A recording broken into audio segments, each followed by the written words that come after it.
Hukum Pidana Albert Aris tanggapi pertanyaan dari penasihat hukum Richard Eliezer terkait keterangan saksi yang tidak memenuhi ketentuan minimum pembuktian.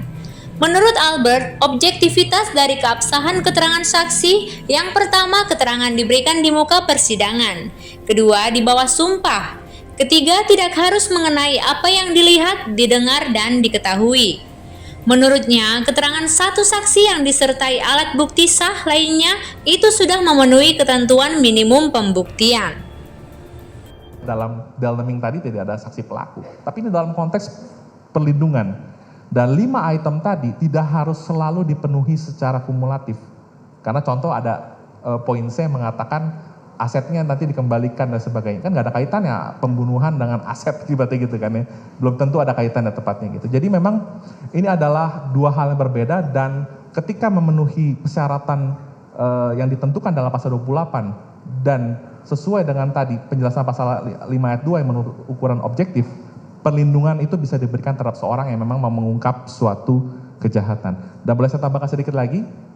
Sebenarnya definisi mengenai kejahatan serius juga ini kan ada bisa berbeda-beda ya, tetapi gini, kita bisa melihat dari pasal 6 Konvensi Hak-Hak Sipil Politik yang telah diratifikasi Indonesia melalui Undang-Undang Nomor 12 Tahun 2025 tentang ICCPR gitu ya. Jadi di pasal 6 ayat 1 itu dikatakan gini, di negara-negara yang belum menghapuskan hukuman mati, maka hukuman mati hanya dapat dijatuhkan terhadap beberapa kejahatan yang paling serius, the most serious crime, yang berlaku pada saat dilakukan kejahatan tersebut dan tidak bertentangan dengan Covenant atau Konvensi tentang Kejahatan Genosida. Nah, kalau kita merujuk pada penjelasan pasal 67 KUP baru, itu di breakdown tuh. Ada terorisme, ada segala macam gitu ya. Nah, salah satunya karena ini berkaitan dengan pidana mati. Kalau kita lihat pasal 340 itu adalah diancamkan juga dengan pidana mati. Yang jadi pertanyaan, kurang serius apa tindak pidana pembunuhan berencana atau premeditated murder tadi? Demikian. Baik, terima kasih Saudara ahli. Kemudian terkait saksi pelaku yang bekerja sama dengan penegak hukum tadi Saudara ahli, bagaimana kaitannya dengan penyertaan? Ya, tadi saya sudah menjelaskan bahwa sebenarnya itu 2 hal yang berbeda karena terminologi saksi pelaku itu tidak dikenal dalam penyertaan. Tetapi kalau dikaitkan dengan orang yang mengungkapkan ini, maka pilihannya itu hanya bisa dilihat dari sisi downplay atau itu gitu ya. Okay. Ada orang yang menyuruh atau ada orang yang menggerakkan. Dia mau coba nih mengungkapkan suatu kejadian yang memang secara sedemikian rupa dirancangkan atau diwujudkan deliknya. Ya, secara umum ini ya. Ya, terima kasih Saudara ahli. Pertanyaan saya berikutnya mengenai keterangan ahli poligraf. Jadi dalam persidangan yang lalu, persidangan ini menghadirkan ahli poligraf untuk menyampaikan keterangannya ya, soal keahliannya dalam membaca hasil pemeriksaan lie detector. Nah, bagaimana pendapat saudara ahli dalam menilai kekuatan pembuktian dari keterangan ahli poligraf? Mohon penjelasannya. Poligraf ini untuk ini ya apa? Ahli dalam membaca pemeriksaan lie detector. Oh baik, lie detector. Jadi gini, memang kalau kita lihat KUHP itu membedakan antara barang bukti dengan alat bukti. Barang bukti diatur di pasal 39 KUHP, alat bukti diatur di 184 KUHP yang limitatif ya. Ada saksi, surat ahli, petunjuk, keterangan terdakwa gitu ya. Nah, ketika ada metode-metode seperti itu yang mungkin belum termaktub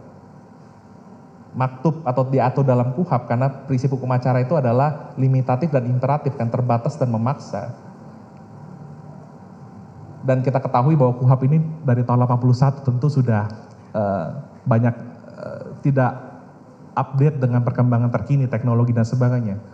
Maka ketika hasil pemeriksaan itu atau metode itu dibunyikan oleh keterangan ahli, maka dia bisa menjadi alat bukti yang sah dan sepenuhnya pertimbangannya merupakan otoritatif hakim untuk menilai.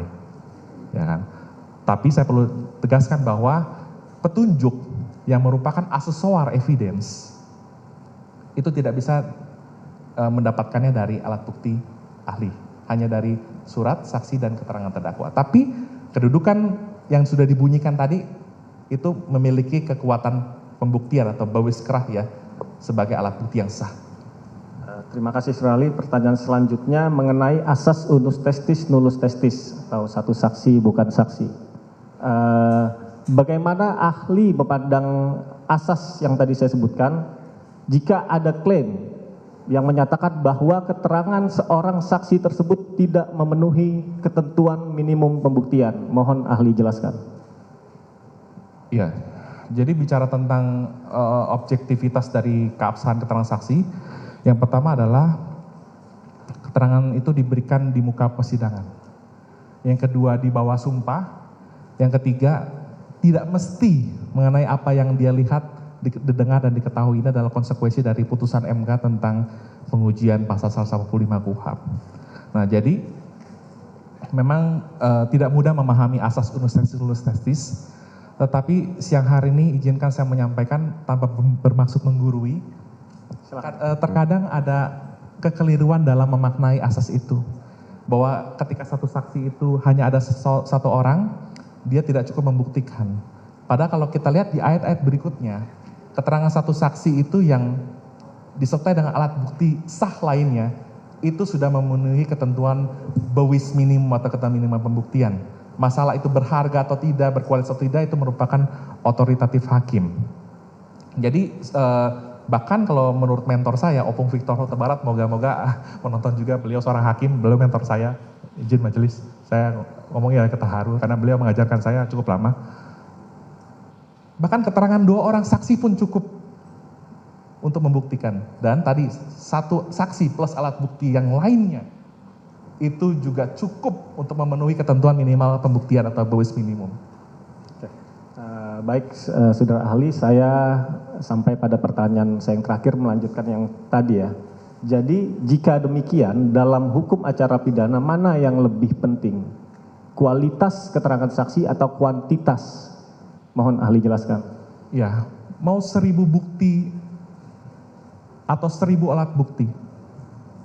Kalau hakim tidak teryakinkan maka semua akan sia-sia. Karena yang dianut dalam KUHP adalah negatif wetelek bawis teori. 2 alat bukti disertai dengan keyakinan hakim. Nah ini konteksnya adalah yang penting berarti kualitas bukan sekedar kuantitas. Bagaimana apakah keterangan saksi itu memiliki persesuaian dengan alat bukti yang lainnya atau persesuaian dengan keterangan saksi lainnya meskipun berdiri sendiri. Dan juga kualitas, kesusilaan, tata cara hidup saksi yang memungkinkan dia memberikan alasan dalam memberikan keterangan saksi dan yang membuat keterangan itu dapat dipercaya ketika diperdengarkan di muka persidangan yang mulia. Demikian. Baik, terima kasih.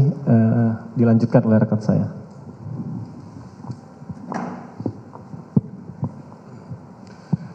Mohon izin majelis, mohon izin jaksa penuntut umum. Waktu tersisa 3 menit lagi. Ya, 1 pertanyaan terakhir majelis. Setelah menguraikan seluruh penjelasan yang ada, maka apabila masih terdapat keraguan mengenai elemen melawan hukum dalam pelaksanaan perintah jabatan tersebut bisa dihapuskan, dan apakah si penerima perintah yang melakukan perbuatan itu dapat dipersalahkan atau tidak? Bagaimana hukum pidana dan hukum acara pidana memandang hal ini? Jadi ada 2 jawaban yang saya akan sampaikan dengan singkat, mohon izin majelis. Yang pertama, sesuai adagium in criminalibus beden esse luce clariores. Dalam hukum pidana itu bukti-bukti harus seterang cahaya. Artinya memang harus betul-betul memiliki suatu kekuatan pembuktian yang bersifat meyakinkan hakim. Yang pertama itu. Yang kedua, kalau bicara tentang pasal 183 KUHP yang dikatakan bahwa hakim tidak boleh menjatuhkan pidana kalau sekurang-kurangnya tidak ada 2 alat bukti dan disertai keyakinan bahwa telah terjadi suatu peristiwa pidana dan terdakwalah yang betul-betul melakukannya. Pasal 183 ini dirumuskan secara negatif bahwa izin yang mulia hakim tidak boleh.